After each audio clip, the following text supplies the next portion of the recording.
In 410 AD, a Roman senator named Paulinus of Nola watched his city burn. He had been one of the wealthiest men in the empire, government bonds, treasury notes, a pension from decades of public service, a fortune denominated in the currency of the most powerful civilization on earth. When the Visigoths entered Rome on August 24th and began systematically looting the city, Paulinus discovered something that wealthy Romans had refused to believe was possible. The currency of an empire can die in an afternoon. His neighbor owned land outside the city walls, productive farmland that grew grain and kept livestock. When the Visigoths came, they took the gold they could find and moved on. The land stayed, the animals stayed, the harvest stayed. Within a year, his neighbor was feeding what remained of Roman society and accepting payment in whatever held value that week: foreign coin, jewelry, tools, labor. Same empire, same collapse, completely different outcomes. And the thing that separated them wasn't intelligence or luck or timing, it was what they held. This pattern, specific assets surviving while everything else burns, is not unique to Rome. It appears in every empire collapse, every currency crisis, every hyperinflation across 4,000 years of recorded history. The assets change their names. They never change their nature. So what are they? The first asset is productive land. Not land as a number on a document. Land that grows food, holds minerals, produces something the world needs, regardless of what any government decides about its money. When Rome's currency collapsed, and it collapsed slowly over 3 centuries before it collapsed completely, the Roman economy didn't stop. People still ate. They still needed shelter and fuel and clothing. And whoever controlled the source of those things held real power, regardless of what was happening to the denarius. The Roman senators who survived the collapse weren't the ones with the largest treasury accounts. They were the ones with the largest estates in the countryside. They became the foundation of what we now call feudalism, a system built entirely around land ownership, because land was the only asset that the collapse of Roman monetary authority couldn't touch. The same pattern appeared 14 centuries later when the Ottoman Empire began its long disintegration in the 1800s. Families who held agricultural land in Anatolia and the Levant maintained their wealth across multiple currency collapses, multiple regime changes, and the complete destruction of the Ottoman monetary system. Families whose wealth was denominated in Ottoman bonds lost everything. The wheat fields kept producing regardless of who was printing the money. Land produces things that have value, independent of any currency. A bushel of grain feeds a family whether the lira is worth 100 cents or half a cent. That independence from the monetary system is what makes productive land the oldest crisis-proof asset in human history. The second asset is gold. Before you dismiss this is not about gold enthusiasts or conspiracy theories. This is about what happens when an entire society needs to find something to use as money immediately, and what humans have chosen every single time that situation has occurred. When Rome debased its silver denarius, reducing silver content from 90% to less than 5% over 3 centuries, Romans who held physical gold watched their purchasing power remain stable while everyone holding official currency watched theirs evaporate. The emperor could order that debased coins be accepted at face value. He could not order that merchants actually believed him. The same dynamic destroyed the Ottoman monetary system. The same dynamic played out in Weimar Germany in 1923, when a German engineer named Heinrich Kaufmann converted his savings into gold in 1921, when he noticed the government printing money faster than the economy was growing. 2 years later, his colleagues who had kept their savings in marks needed a wheelbarrow of currency to buy a loaf of bread. Kaufmann bought a house with the gold he had accumulated over 18 months of careful saving. Gold doesn't make you rich in stable times. It keeps you solvent when everyone else is broke. Those are completely different functions, and the distinction matters enormously. The third asset is essential skills. This is the one that appears in every collapse, but almost nobody discusses seriously because it doesn't fit neatly into a portfolio allocation. When the Western Roman Empire fragmented in the 5th century, the people who maintained their standard of living were not the people with the largest fortunes. They were the people with skills the new reality needed doctors, blacksmiths, engineers who could maintain aqueducts and roads, builders who understood Roman construction techniques, farmers who knew how to maximize yield from difficult soil. In the Byzantine Empire, the Eastern Roman Empire that survived for another 1,000 years after Rome's fall, the most valued citizens weren't the wealthy merchants whose trading networks had collapsed. They were the craftsmen, the physicians, the administrators who understood how to run complex systems. Their skills were portable, impossible to confiscate, and in constant demand regardless of who was nominally in charge.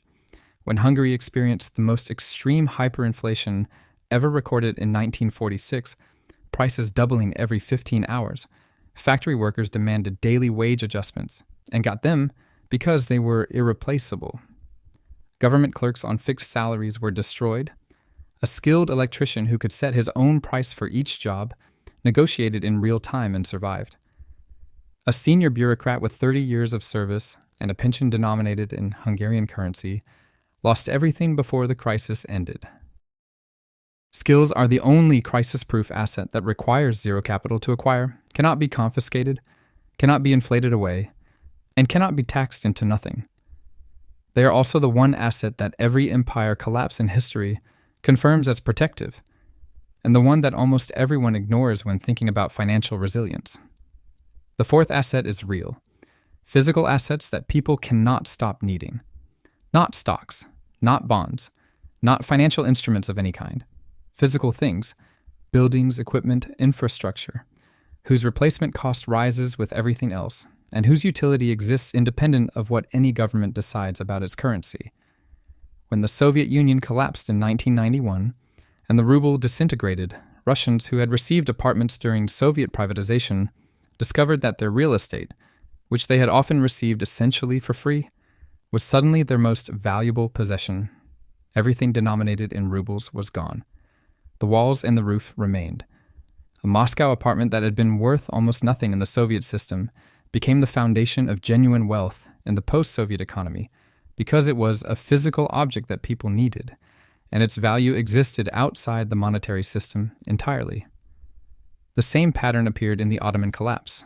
Families who owned physical infrastructure, mills, warehouses, workshops, maintained their economic position across the transition from Ottoman to national economies. Families whose wealth was held in Ottoman treasury instruments had nothing.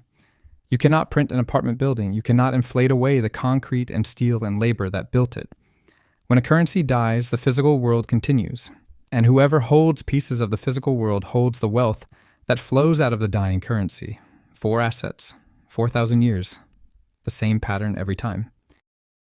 The people who survived every empire collapse in recorded history were not the most sophisticated financial minds of their era.